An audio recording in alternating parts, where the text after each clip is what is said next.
Hi guys, welcome to my YouTube channel. तो guys, आज शिवरात्रि की इस पावन रात में जब चारों तरफ ओम नमः शिवाय की गूंज है, मैं आपसे कर्मकांड की नहीं बल्कि असली एहसास की बात करने आया हूँ। हम हर साल मंदिर जाते हैं, उपवास रखते हैं, शिवलिंग पर जल चढ़ाते हैं, लेकिन कभी हमने सोचा है शिव हमारे इतने करीब क्यों हैं? अक्सर हम उन्हें कैलाश पर बैठे हुए एक बैरागी की तरह देखते हैं जिसके हाथ में त्रिशूल है, गले में सांप है। लेकिन अगर हम अपनी आंख को बंद करें और अपने परिवार को देखें तो हमें समझ आएगा शिव कहीं दूर नहीं है, वो हमारे इसी घर के भीतर बसते हैं। महादेव का एक नाम नीलकंठ है। समुद्र मंथन में जब विष निकला तो दुनिया को बचाने के लिए उन्होंने उसे पी लिया। हमें यह पौराणिक कथा की तरह पढ़ाया जाता है, पर जरा सोचो, क्या हमारे घर में भी कोई नीलकंठ है? जी हाँ, है। वो हमारे पिता हैं जो कि बाहरी दुनिया की सिरदर्दी को, अपने ऑफिस के तनाव को, समाज के तानों को चुपचाप पी जाते हैं ताकि घर के भीतर बच्चों के चेहरों पर मुस्कान रहे। वो माँ जो अपनी सेहत को, अपनी थकान और अपनी अधूरी इच्छाओं को विष पीकर हमें ममता का अमृत पिला रही है। शिव हमें सिखाते हैं परिवार का मुखिया वो नहीं है जो उस पर हुक्म चलाए। परिवार का मुखिया वह है जो उनकी तकलीफों का विष पीकर हमें सुरक्षित रखता है। तो आज की रात अपने घर के उन नीलकंठों को आभार मनाने की रात है। महादेव का दूसरा रूप है अर्धनारीश्वर। दुनिया के पहले ऐसे देवता जिन्होंने अपनी पत्नी को अपने शरीर का आधा हिस्सा दिया।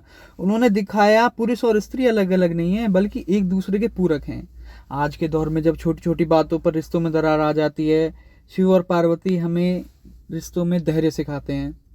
पार्वती ने भी शिव को पाने के लिए हजारों साल की तपस्या की। शिव ने भी सती के वियोग में तांडव किया। यह प्यार जो है फिजिकली नहीं है, अंदर से है, आत्मिक है।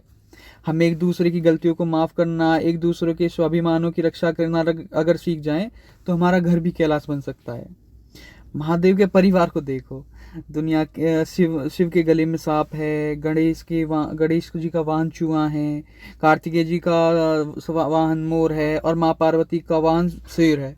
ये सभी एक दूसरे की नेचुरली दुश्मन हैं, लेकिन महादेव के अंदर जो ये सब शांति के साथ रह रहे हैं, उनके मतलब अंडर गार्जियनशिप में बड़ी शांति के साथ उन्होंने मतलब सरवाइव कर रहे हैं।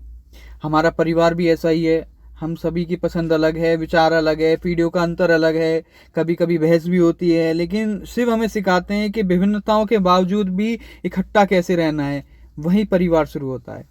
अंत में बस इतना ही कहूंगा कि शिव का अर्थ है कल्याण। आज की रात सिर्फ जागने की रात नहीं है बल्कि अपने भीतर सोई हुई मतलब जो बुराई है उनको खत्म करने की रात है, अपने अंदर की अच्छाई जगाने की रात है। आइए आज महादेव से ये ना मांगे कि हमें क्या चाहिए, बल्कि ये कहें, हे महादेव हमें बस इतनी शक्ति दें कि हम अपने अपने परिवार और अपने प्रति थोड़े उदार बन सके, थोड़े और अच्छे बन सके। हम इतना धैर्य दें कि हम अपनी कड़वाहट को पी सकें और बदले में केवल आप सभी को, अपनी पूरी दुनिया को प्रेम दे सकें। जब हमारे भीतर करुणा है, हम में शिव जीवित रहेगा। जब तक हमारे भीतर त्याग है, हमारे अंदर महादेव जीवित रहेगा। इसी के साथ ओम नमः शिवाय।